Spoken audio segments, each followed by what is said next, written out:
اچھا جی، اب جو کچھ بھی ہو جائے امریکہ نے اسرائیل کا ساتھ دینا ہے. جب ہم یہ سوچتے ہیں یا آپس میں ڈسکس کر رہے ہوتے ہیں تو بڑا غصہ آ رہا ہوتا ہے. لیکن اس بات کو سمجھنے کی بڑی ضرورت ہے کہ بھائی امریکہ اسرائیل کا ساتھ دیتا کیوں ہے. اب ہم کچھ عوامل پر ایک نظر ڈالیں گے. سب سے پہلا معاملہ یہ ہے کہ جس ریجن کے اندر اسرائیل موجود ہے اسے مڈل ایسٹ کہتے ہیں، اور یہ خوش قسمتی کہیے یا بدقسمتی کہیے کہ یہ آئل رچ ریجن ہے.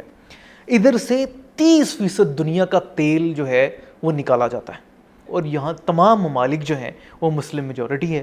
اس میں سعودی عرب ہے، ایران ہے، عراق ہے، جارڈن ہے، UAE ہے، اور قطر ہے، عمان بھی ہے، اور یمن بھی ہے. اب یہ جو سارا علاقہ ہے چونکہ آئل رچ علاقہ ہے، اس لیے امریکہ کی جو بادشاہت ہے یا اس کی سپر پاور ہونے کے لیے ضروری ہے کہ وہ اس علاقے کو کنٹرول کرے. اور امریکہ نے پوری دنیا کے بہت سے علاقوں کو کنٹرول ہی اپنی ملٹری چھاؤنیوں کے ذریعے کیا ہوا ہے، اور اس لیے اسرائیل بطور ایک ملٹری چھاؤنی امریکہ کے لیے بہت اہم ہے. باوجود اس کے کہ وہ امریکہ کا حصہ نہیں ہے، لیکن وہ امریکہ کی چھاؤنی کے طور پر کام کرتا ہے، اور وہ ایک بدماش ہے جو ان سارے ممالک کو ہانک کے رکھتا ہے. اور اس لیے تمام ممالک ڈر کے مارے امریکی پالیسی کے ہاں میں ہاں ملاتے ہیں. پھر یہ کہ اسرائیل جتنے بھی اینٹی امریکن عناصر ہیں اس ریجن کے اندر، ان کی انٹیلیجنس امریکہ کے ساتھ شیئر کرتا ہے. پھر یہیں تک بات نہیں رکتی، بلکہ امریکہ کے ریزرو اکوپمنٹس بھی اسرائیل کے اندر موجود ہیں جو ایک بڑی تعداد میں ہیں، یعنی جس میں ٹینکس ہیں اور مختلف ہتھیار ہیں، تاکہ امریکہ اگر اس ریجن میں کسی بھی جنگ میں اترنا چاہے تو اس کو امریکہ سے ملٹری اکوپمنٹس یہاں پر ٹرانسپورٹ کرنے کی ضرورت محسوس نہ ہو. یہی ملٹری اکوپمنٹ مشکل کے وقت میں اسرائیل کے بھی کام آتا ہے. یہ تو ہو گیا ایک معاملہ. دوسرا معاملہ یہ ہے کہ امریکہ کے اندر اسرائیلی لابی بہت مضبوط ہے. امریکہ کی فرسٹ امینڈمنٹ یہ الاؤ کرتی ہے کہ امریکی شہری مل کر ایک لابی تشکیل دے سکتے ہیں. امریکہ اسرائیل پبلک افیئرز کمیٹی کے نام سے اسرائیل کی وہاں پر لابی موجود ہے جو باقاعدہ رجسٹرڈ ہے، اور وہ بہت اچھے سے وہاں پر کام کرتی ہے. وہ امریکہ کی پالیسی سازی پر اثر انداز ہوتی ہے. کسی بھی قسم کی کانگریس میں قرارداد پاس ہو رہی ہوتی ہے تو اس کے الفاظ تک تبدیل کروا دیتی ہے اور اس کی نفسیات ہی کو بدل کر رکھ دیتی ہے. پھر اے پیک جو ہے وہ صرف اتنا نہیں کرتی، صرف لابی تک محدود نہیں ہے، بلکہ الیکشنز میں بڑا کردار ادا کرتی ہے. اسرائیل کا قانون یہ اجازت دیتا ہے کہ آپ PAC بنا سکتے ہیں، پولیٹیکل ایکشن کمیٹی، وہ رجسٹر ہو جاتی ہے. اب ایک ہے پولیٹیکل ایکشن کمیٹی، یہ $5,000 تک ایک کینڈیڈیٹ کو فنڈ کر سکتی ہے اور اس کے لیے مہم چلا سکتی ہے. اور پھر ایک ہے super PAC، super political action committee. یہ جو ہے کسی بھی کینڈیڈیٹ کو ڈائریکٹ پیسے تو نہیں دے سکتی، لیکن ملینز آف ڈالرز کا فنڈ اکٹھا کر کے اس کینڈیڈیٹ کی مہم چلا سکتی ہے، جس میں اس کے اشتہارات ہیں، سوشل میڈیا کے کمپینز ہیں. اب یہ جو اے پیک ہے یہ سارے کام کرتی ہے، اور صرف یہیں تک محدود نہیں رہتی، بلکہ وہ کینڈیڈیٹس جو پرو اسرائیلی نہیں ہیں ان کے خلاف بھی مہم چلاتی ہے اور ان کے خلاف پروپیگنڈا کرتی ہے تاکہ وہ کبھی بھی جیت نہ سکیں، اور اگر غلطی سے وہ جیت جائیں تو دوبارہ نہ جیت سکیں، وہ یہ میک شور کرتی ہے. اس لیے اسرائیل کی یہ جو لابی ہے یہ بہت مضبوط ہے. پچھلی کئی دہائیاں اٹھا کر دیکھ لیجئے، کوئی پریزیڈنٹ آف امریکہ ایسا نہیں ہے جس کو اے پیک نے اثر انداز نہ کیا ہو. اور یہ ڈیموکریٹس ہو یا ریپبلکن، ان کے جتنے بھی کینڈیڈیٹس ہوتے ہیں ان کی بھی مجبوری ہوتی ہے، اور جو الیکٹ ہو جاتے ہیں ان کی بھی مجبوری بن جاتے ہیں.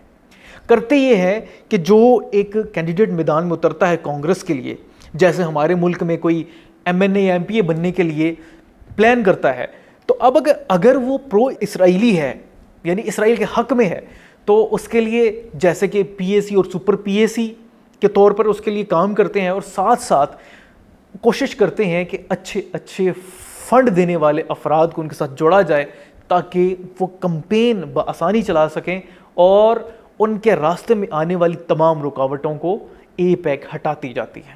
اب اے پیک یہاں تک محدود نہیں ہے، بلکہ اپنی لابنگ کے لیے اور اپنے آپ کو مضبوط کرنے کے لیے وہ امریکہ کی یونیورسٹیز میں کام کرتی ہے، بریلینٹ اسٹوڈنٹس کو اٹھاتی ہے، ان کے مختلف کیمپس ارینج کرتی ہے اور ان کو اسرائیل کے دورے بھی کرواتی ہے.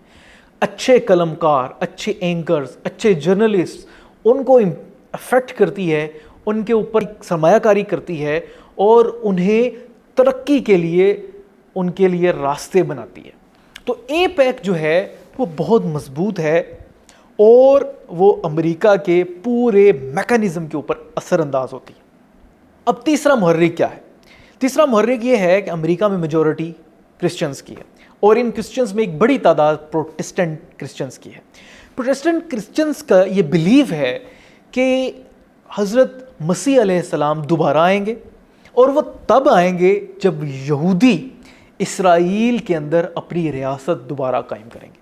اور وہ ریاست اتنی سی نہیں ہے جو ابھی نظر آ رہی ہے, بلکہ ان کے بلیف کے مطابق وہ ریاست سعودی عرب سے شروع ہوتی ہے اور ایران تک جاتی ہے. تو اب اندازہ لگا لیجئے کہ یہ پروٹسٹنٹس جو ہیں یہ ببلیکل جو تعلیمات ہیں ان پر سٹرونگ بلیف رکھتے ہیں, اور اسی لیے وہ یہودیوں کی محبت میں نہیں بلکہ اپنے اس خیال کی تعبیر کے لیے ضروری سمجھتے ہیں کہ اسرائیل میں یہودیوں کی ریاست قائم ہونی چاہیے, یعنی فلسطین میں اس علاقے میں یہودیوں کی ریاست قائم ہونی چاہیے جس کا نام اسرائیل ہے.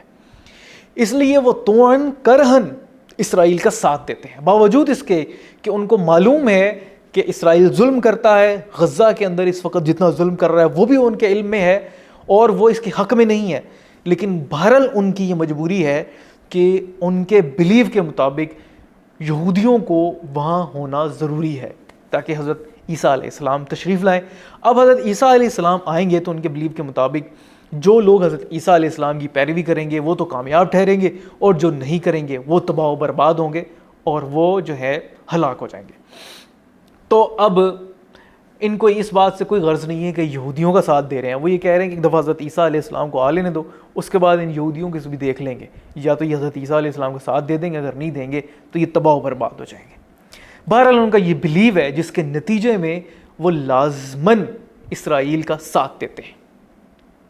اب چوتھا محرک یہ ہے کہ چونکہ یہودیوں کو پچھلے عرصے میں بہت مار پڑی ہے اور جرمنی میں نازیوں نے بہت مارا ہے, ہٹلر کرسچن تھا, اب اس کا ایک گلٹ ہے جو ان بڑی بڑی پاورز جو اس وقت موجود تھیں ان سب کو ہے, اور اس گلٹ کا فائدہ اٹھاتے ہوئے یہودی اسرائیل کے حق میں ان کی پالیسیوں کو اثر انداز ہوتے ہیں.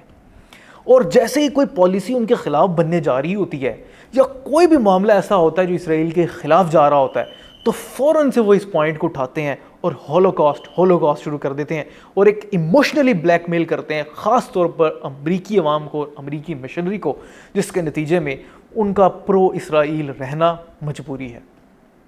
ایک اور محرک یہ ہے کہ اسرائیل ٹیکنالوجی کے میدان کے اندر امریکہ کا ایک بہت بہترین الائے ہے.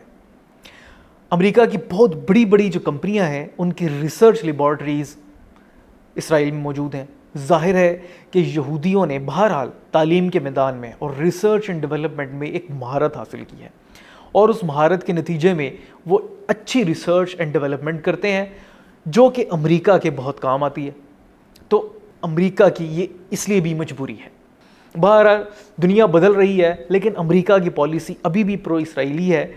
ٹرمپ کی جو پالیسی ہے اس کے نتیجے میں وہ جنگیں نہیں چاہتا, اور وہ کئی دفعہ کہہ چکا ہے کہ امریکہ جو ہے جنگوں میں جا کر اپنا نقصان اٹھاتا ہے, اور پہلے جتنی بھی جنگیں ہو چکی ہیں اس میں اس کا نقصان ہوا ہے, اس لیے وہ جنگ میں اترنا نہیں چاہتا.